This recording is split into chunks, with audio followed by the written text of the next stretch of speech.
Les traitements vont changer les propriétés électriques cardiaques et donc ça va soit entraîner une diminution de la fréquence cardiaque, une diminution de l'excitabilité ou une diminution de la vitesse de conduction électrique du cœur. Pour les plus fréquents ou les plus connus, c'est la flécaïne, la cordarone et le bisoprolol.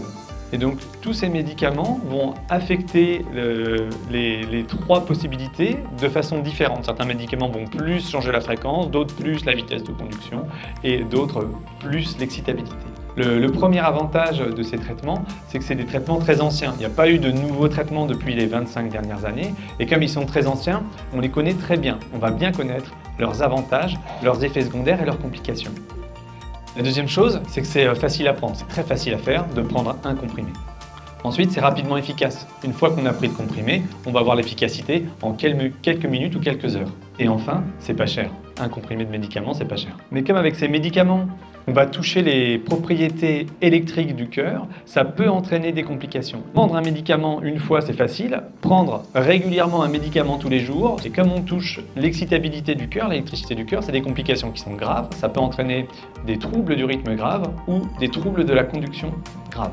Et pour ce qui est du prix, si un comprimé de médicament, c'est pas cher, là, je vous ai mis le prix d'un traitement antiarythmique français comme la flécaïne, sur une durée de 10 ans. Donc le prix pour 10 ans de traitement, c'est 420 millions de VND.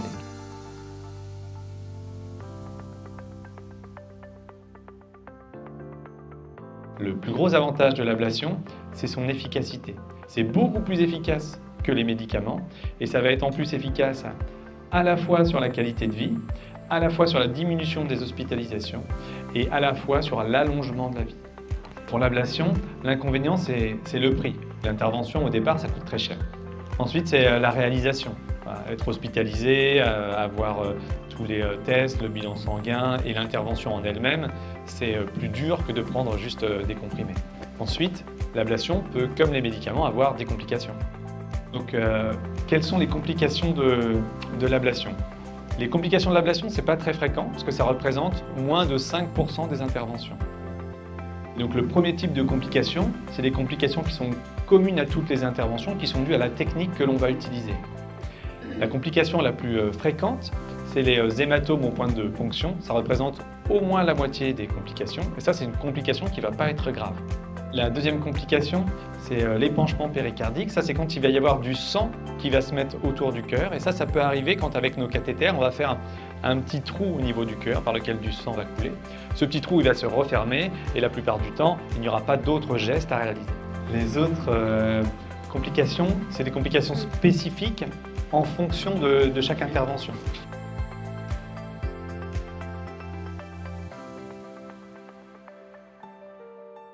Donc là, jusqu'ici, on a regardé les avantages et les inconvénients de chaque méthode et maintenant, on va comparer les deux méthodes entre elles. Et donc là, ça c'est comparer l'efficacité des deux méthodes. Donc en rouge, c'est l'efficacité du traitement par ablation et en bleu, c'est l'efficacité des médicaments. Donc quel que soit le type de tachycardie, on voit bien que l'ablation fait toujours mieux. Par exemple, pour le flotteur, les chances de succès de l'ablation, ça va être 95%, alors que le traitement médical, on va à peine arriver à 25%. Même pour les troubles du rythme où les chances de succès sont un peu moins importantes, comme par exemple pour la fibrillation atriale, où ça va être 60% après une intervention, et bien ça reste au moins 2 fois mieux que le traitement médical qui est de 30%. Et maintenant, on va comparer les complications des médicaments et de l'ablation. Donc j'ai choisi, pour vous montrer ça, l'exemple de la fibrillation atriale paroxystique.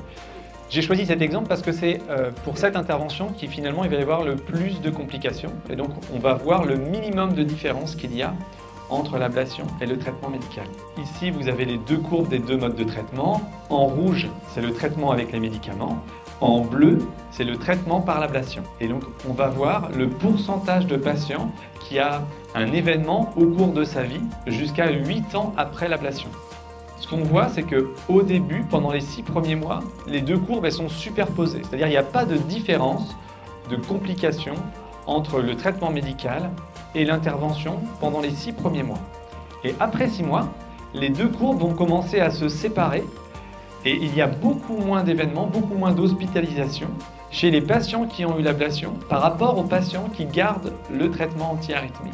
Et à 8 ans après l'intervention, en moyenne, on va avoir 25% des patients qui vont avoir un problème chez les patients qui ont une ablation, alors que ça va monter jusqu'à 35% ici. En plus, ici, à l'hôpital français de Hanoï, on va faire comme dans les grands centres européens pour essayer de limiter au maximum le nombre de complications et avoir d'encore meilleurs résultats. La première chose, pour réduire la complication la plus fréquente, qui est les hématomes au point de ponction, on va faire la ponction avec échographie.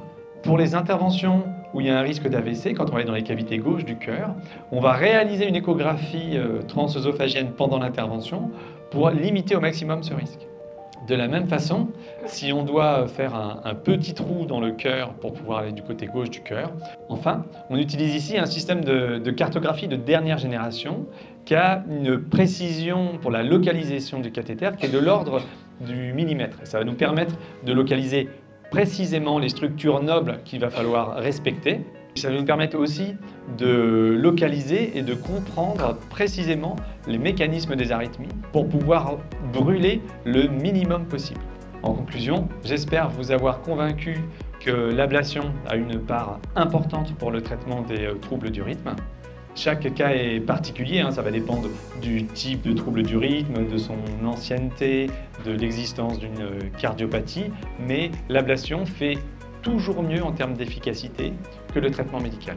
Sur la durée, le traitement médical a finalement plus de complications que l'ablation. Effectivement, l'ablation a un prix au départ parce qu'il faut payer la procédure, mais finalement ce prix c'est un investissement puisque avec le temps il n'y aura pas de différence en termes de prix par rapport au traitement médical. Et enfin, ici à l'hôpital français de Hanoï, on a une expertise sur la prise en charge des troubles du rythme qui est excellente et donc on va pouvoir faire encore mieux. Merci pour votre attention.